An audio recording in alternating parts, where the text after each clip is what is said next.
Okay, so this is part 6 here.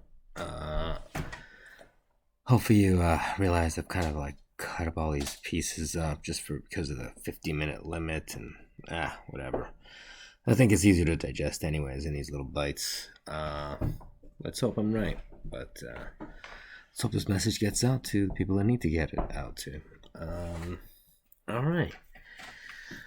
So, what we're dealing with this time is the Black Hebrew Israelite movement that I think a lot of people have heard about. And I did some research into there, and they've got some very valid points. I'm pretty sure, I'm not going to go dig too hard into this, but I'm going to show you some of the research. One, I think Jesus is black. I think you got to realize that historians are not arguing that during that period of time where Jesus existed, that Egypt was absolutely a Nubian empire, black empire, and Jesus was hiding in there, so he's not a white baby. He hid amongst comfortably black people. And I've looked into the manifest list from which they still have. I can't remember where I'm looking for that, but you can kind of actually dig into the manifest list and see that they were bringing up black slaves with the last name Yah at the end of their names. So I'm pretty sure the Black Hebrew Israelite movement is the the original Jew, and I don't really believe. Anyways, I'm gonna leave it at that so it doesn't get too controversial and call anybody out that needs to be called out. Hopefully, you can put that together. But anyways, why is the black man truly the original true Jew? Well, in Genesis here, we're looking at, and why we're looking at it is because of August 20th, 1619, is purportedly in history the year when the first black slave hit America. The black slave ships landed in USA. Why don't I just pull that up, just so your eyes can see it? August 20th, 1619. 1619 black to slave ship America. There we go. This day in black history, August 20th, 1619. The first slaves arrive in Jamestown, Virginia. So, no one's really hiding that, alright? So that's, 1619. Why did I bring that up? Well, let's look at our chart here. As we'll see here in Genesis, Abraham was told by God, and he said unto Abraham, know of a surety, know for sure, that your seed, your blood, will be a stranger in a land that is not theirs, and shall serve them and they shall afflict them 400 years.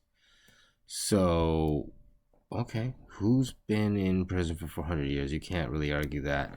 A lot of people are going to say this is the people that were in Egypt. Okay, well, let's just see about that, because if you do the math there, you'll find out that they weren't in there for the 400 years required. And let's keep going a little further, because, we'll build our picture of this, precept upon precept. So here we are.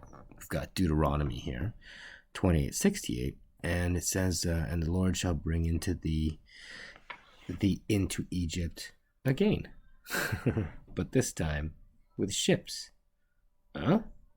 How do you go back? How do you get back? It's again.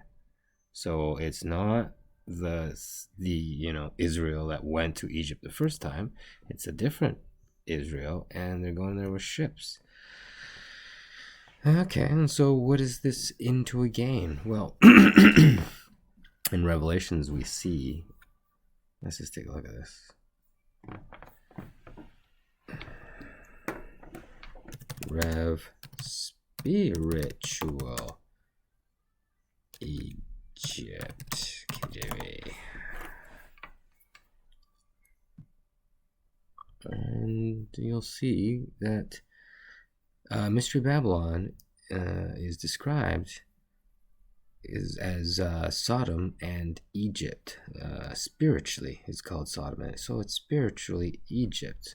So the parallels between America and the United States are, as I was showing you in the other videos, that they look just like Egypt. The river Mississippi splits the U.S. 70-30, and the river Nile splits Egypt 70-30 the exact same way. They both have Memphis on their rivers. Yeah, and it's, there's this, when I was younger, I was always confused by this. But everybody kind of knows U.S. dollar bill, the pyramid. If we look at images, just everyone knows this one, right? What's a pyramid, an Egyptian pyramid, got to do with, the United States of America, and sort of the obelisk in Washington. They got this pyramid in this obelisk here, this Egyptian artifact in the middle of Washington, D.C. It's a central, so it's clearly, very Egyptianly. America, really, to me, it's pretty it's a no-brainer that they are spiritual Egypt. And so when they were talking about coming back with ships, we haven't even discovered this land yet. By way thereof spake unto thee, by the way whereof I spake unto thee, thou shalt see no more again, and there ye shall be sold unto your enemies for bondmen and bondmaids, and no man shall buy you. So this is about the black slavery, and I'll reinforce this again because the word again can't be the one we were just talking about. So what do we have over here? Is Acts 7, and this is Paul, and this is way after Israel's come out of it, and same as Deuteronomy there.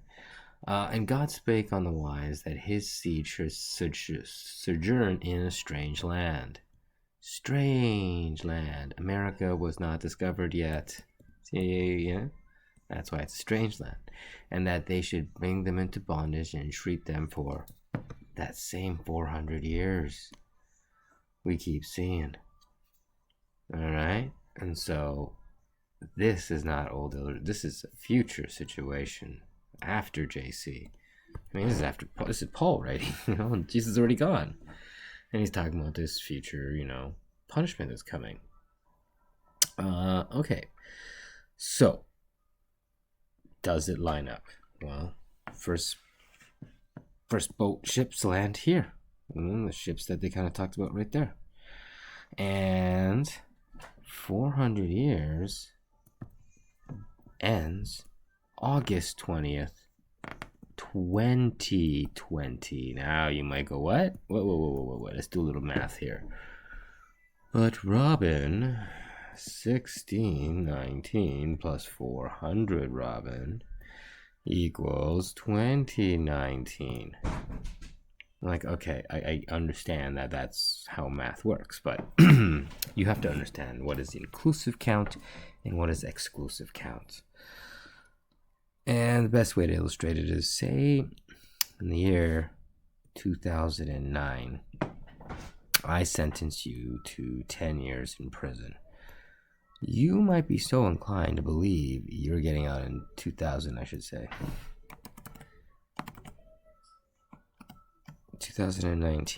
okay? But